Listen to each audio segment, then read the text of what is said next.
वही खबर राजधानी जयपुर से आ रही है, जहां पर पीसीसी कार्यालय के अंदर सचिन पायलट और गोविंद सिंह डोटासरा दोनों मीडिया से रूबरू हुए हैं। तो आइए नजर डालते हैं पूरी रिपोर्ट की ओर।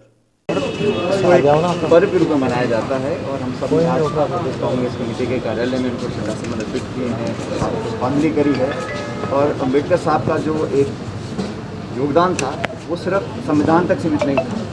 उन्होंने एक आशा दी थी, विश्वास कायम किया था इस देश में हर समाज के अंदर। और हम समझते हैं कि आने वाली पुश्तें भी उनकी कृतज्ञ रहेंगी। उन्होंने जो योगदान और एक रूपरेखा दी थी देश के संविधान का निर्माण करने में, हम सब लोगों ने, ना सिर्फ कांग्रेसजनों ने लेकिन पूरे प्रदेश देश के लोगों ने उनका स्मरण किया, उनको याद किया। और हम समझते हैं कि आने वाली पुश्तें भी उनके विचारों पर अनुसरण करेंगी। तीनों उपचुनाव को लेकर सर क्या अभी माहौल जो बन रहा है? मुझे लगता है कि यहाँ पर तीनों जगह कांग्रेस पार्टी जीतेगी। चुनाव प्रचार है, सरकार का जो काम है वो जनता तक लेकर गए हैं। जिनकी ड्यूटी लगाई थी मंत्रियों की, पार्टी के पदाधिकारियों की, सब ने मिलकर उसमें अच्छा काम किया। और मुझे लगता है कि जो बिखराव और टकराव भाजपा में है उससे भी जनता बहुत नाखुश है। एक सक्रिय और मजबूत विपक्ष की भूमिका निभाने में बिल्कुल नाकाम रहे। और केंद्र सरकार ने जो किया है, चाहे वो किसी के कानून बनाए हों, चाहे महंगाई हो, हर जगह विफल रहे हैं। और जनता सारी बातों को देख रही है। तीनों उपचुनावों में अच्छे उम्मीदवार दिए हैं, अच्छा प्रचार किया है। मुझे पूरा विश्वास है कि सरकार ने जो काम करा, लोगों तक पहुंचाने की जो कोशिश की है, उसमें कामयाब हो। सर कोविड की जो स्थिति है, क्या लगता है अब और अधिक सख्त कदम उठाने की आवश्यकता है महाराष्ट्र में जो हालात बने हैं? देखिए, ये बहुत गंभीर स्थिति है क्योंकि जो संक्रमण की गति है वो लगभग दुगनी है पहले से ज़्यादा। पिछली बार जब प्रतिदिन देश में 1 लाख संक्रमण होता था तो कुछ लॉकडाउन हो गया था।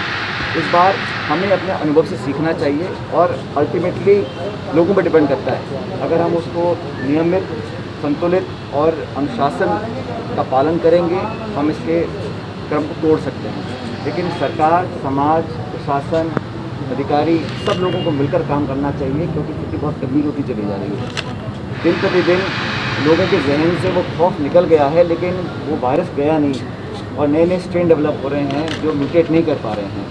तो सब लोगों को वैक्सीन मिलनी चाहिए। हम लोग पहले से कहते आ रहे हैं और मैंने कई दिन पहले भी कहा था कि जो आयु सीमा है या स्वास्थ्य की जो पाबंदियाँ लगाई गई हैं, उसको हटाकर हर व्यक्ति को अपना वैक्सीनेशन कराने का अधिकार होना चाहिए।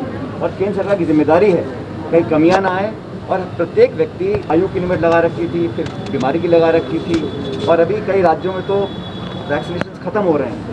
राजस्थान में भी कमी आ गई थी बीच में। मैं उम्मीद करता हूँ केंद्र सरकार सारी बातें भूलकर, ये आरोप प्रत्यारोप का समय नहीं है और ये तेरा मेरा का समय नहीं है, इस देश के भविष्य का समय है। आज सब लोग उम्मीद करते हैं जैसे बाकी राज्यों में, बाकी देशों में वैक्सीनेशन हुआ है।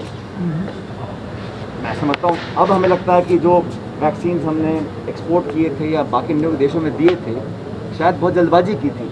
अब हमको स्पुतनिक को अप्रूवल देना पड़ रहा है, रूस से मंगा रहे हैं। तो व्यवस्था और प्रबंधन में कहीं ना कहीं उसको और बारीकी से देखने की ज़रूरत थी। बहरहाल मैं चाहता हूँ कि सब लोगों को वैक्सीन लगे, सब लोग नियमित रूप से अनुशासन का पालन करें और जो गाइडलाइन सरकारें दे रही हैं, चाहे जिला प्रशासन हो, राज्य सरकार हो, केंद्र सरकार हो, उसका पूरी तरह पालन करना पड़ेगा। क्योंकि स्थिति अगर बहुत ज़्यादा हाथ से बाहर निकल गई और अब गाँव में फैल रहा है, नौजवान लोगों को संक्रमण हो रहा है, तो बहुत चिंता का विषय है।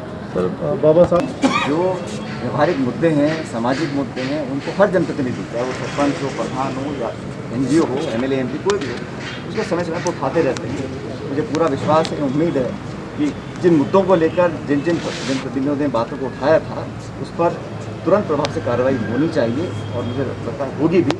लेकिन ये ऐसे मुद्दे हैं जो किसी एक व्यक्ति के नहीं हैं, क्षेत्र के नहीं हैं, समाज से जुड़े हुए हैं और दलित वर्ग है। क्योंकि आज 14 अप्रैल है, हमें समझना पड़ेगा कि दलितों पर कई अत्याचार होता है, उनका शोषण होता है, उन पर उनके साथ भेदभाव होता है। तो ये हमारे समाज के लिए आईना है और हम सब लोगों को अपने मतभेद बुलाकर दलित समाज के लोगों को वो मान सम्मान देना पड़ेगा। ये कोई दया दृष्टि नहीं है, कोई एहसान किसी पे नहीं है, वो देश के नागरिक हैं। जहाँ भी जाति होती है दलितों के साथ, मैं समझता हूँ उस पर तुरंत कार्रवाई करनी चाहिए और एक ऐसा सुरक्षा कवच बनना चाहिए प्रदेश के अंदर, लोग अपने आप को सुरक्षित महसूस करें, विश्वास से काम कर सकें और एक खुले माहौल में अपना जीवन व्यतीत कर सकते हैं। सर विधायक के अध्यक्ष और सदस्यों की नियुक्ति हुई है क्योंकि सरकार समय समय पर नियुक्तियाँ करती आई है। लेकिन जहाँ तक मेरा अपना मानना है कि सरकार का लगभग हमारा 2.5 साल का कार्यकाल हो चुका है और हम लोगों ने अपने घोषणा पत्र में जो वादे किए थे काफ़ी तक पूरे भी किए हैं। लेकिन अभी जो वादे पूरे हम नहीं कर पाए हैं, जो बचा हुआ कार्यकाल है उसमें और गति से काम करना पड़ेगा। इसमें पॉलिटिकल अपॉइंटमेंट्स हैं, मंत्रिमंडल का विस्तार है या जो भी करना है, उसमें पार्टी और सरकार मिलकर आमना बनाएंगे। जैसे कि आप जानते हैं कमेटी का निर्माण हुआ था कई महीने पहले, दुर्भाग्यवश अहमद पटेल जी का स्वर्गवास हो गया और उसके आगे काम नहीं हो पाया। मुझे विश्वास भी है, भरोसा भी है कि अब और ज़्यादा विलय नहीं होगा और जो चर्चाएं की थी, जो मुद्दे उठाए थे, जिस पर आम समिति बनी थी, उस पर तुरंत प्रभाव से कार्रवाई होनी चाहिए और होगी, ऐसा मुझे लगता है। मुझे सोनिया गांधी जी पर पूरा विश्वास है क्योंकि उनके आदेश से कमेटी बनी थी और कमेटी में 2 सदस्य हैं। अब चुनाव भी 2 दिन में खत्म हो जाएंगे और 5 राज्यों के चुनाव से वो भी लगभग समाप्त हो चुके हैं। तो मुझे नहीं लगता कि हमको कारण होना चाहिए इस कमेटी के निर्णय और उनके आदेशों के क्रियान्वयन में कोई अधिक विलम्ब। तो इलेक्शन में एक रवैया अपनाती है बंगाल के लिए, एक रवैया है केरल के लिए और एक और रवैया है किसी और प्रदेश के लिए। ऐसा नहीं होना चाहिए। चुनाव देश में समानता से होने चाहिए। निर्वाचन आयोग एक कॉन्स्टिट्यूशनल बॉडी है, निष्पक्षता से चुनाव होने चाहिए, लेकिन कहीं ना कहीं विश्वास लोगों का बन नहीं पा रहा है। कुछ ऐसे कदम आते हैं, कोई ऐसे निर्णय लिए जाते हैं। उदाहरण के तौर पर राजस्थान में 4 जगह सीट खाली थी, 3 पे चुनाव हो रहे हैं, इसका कोई जवाब नहीं दे पा रहा कि ऐसा क्यों किया गया। तो इन बातों से कहीं ना कहीं जनता के जहन में एक सवाल उठता है। लेकिन मैं समझता हूँ चुनाव निष्पक्ष होंगे और हमारी विपक्षी पार्टी को प्रशासन और सरकार पर विश्वास करना चाहिए। निर्वाचन आयोग सबके लिए है और पारदर्शी तरीके से चुनाव होने चाहिए, शांतिपूर्ण तरीके से होने चाहिए। और मुझे नहीं लगता है कि यहाँ पर किसी को कोई ज़्यादा चिंता की जरूरत होनी चाहिए। यहाँ पर सरकार अपना काम कर रही है और हमारी पार्टी के जो पदाधिकारी अपना काम कर रहे हैं और मुझे नहीं लगता यहाँ पर दिक्कत है। तीनों ही जगह पर आपकी काफ़ी डिमांड है, लेकिन आप अभी तक चुनाव प्रचार में बहुत ज़्यादा समय नहीं दे पाए। मुझे पार्टी ने असम कहा, मैं असम होकर आया, केरल कहा, मैं केरल 2 दिन लगा के आया, मंगा जाने का प्रोग्राम आ रहा है। जब मुझे पार्टी ने कहा कि तीनों जगह हमें नामांकन के लिए जाना है, उस समय तीनों जगह हम गए, मुख्यमंत्री जी भी गए, मैं भी गया, रैलियाँ करी, नामांकन भरवाया और जहाँ जहाँ पार्टी मुझे बोलती है, जब जब बोलती है, हमेशा मैं वहाँ जाता आया हूँ, जाता हूँ। जयंती है। बाबा साहब देश की आज़ादी में, देश के निर्माण में बहुत बड़ा योगदान है।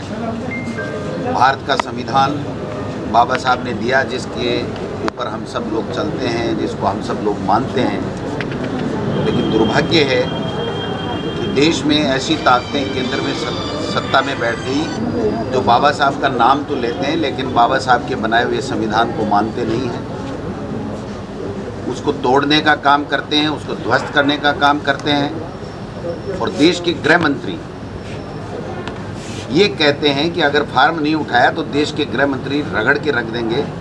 तो ये बाबा साहब ने संविधान में कहीं ये नहीं लिखा था कि किसी को चुनाव लड़ने का अधिकार नहीं है। बाबा साहब ने एक संविधान में व्यवस्था दी थी कि कोई भी व्यक्ति जो स्वस्थ मस्तिष्क का हो और जिसकी 25 साल उम्र है वो एमएलए एमपी का चुनाव लड़ सकता है, जो देश का नागरिक है। जो किसानों के साथ में जिस प्रकार से हो रहा है, मैं समझता हूँ कि भारत के संविधान में चाहे महात्मा गांधी जी हों, चाहे बाबा साहब हों, चाहे सरदार पटेल हो, सबने किसान को सर्वोपरि माना। चौधरी चरण सिंह जी हों, सबने संविधान किसान को सर्वोपरि माना। लेकिन आज केंद्र में बैठी हुई सरकार न संविधान को मान रही है, न किसान को मानने के लिए तैयार है और किसान उद्योगपति मित्रों को फायदा देने के लिए ये 3 काले कानून ला करके और थोप दिए गए हैं। और केंद्र में बैठे हुए मंत्री आते हैं और जब किसान अपनी बात रखना चाहते हैं तो उनके ऊपर लाठियां बरसवाते हैं। मैं समझता हूँ ये संविधान का अपमान नहीं है तो क्या है, ये बाबा साहब का अपमान नहीं है तो क्या है।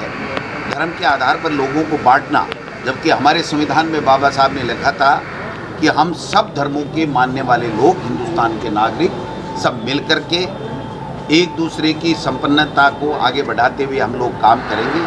आज जो खाई धर्म के आधार पर बांटी जा रही है, मैं समझता हूँ ये बाबा साहब के आत्मा को चोट पहुँचाने वाला काम मोदी की केंद्र में बैठी सरकार कर रही है। जनता के अब समझ में आ गई है ये लोग किसी के नहीं हैं। ये लोग बाग केवल और केवल अपने वोटों की राजनीति करते हैं।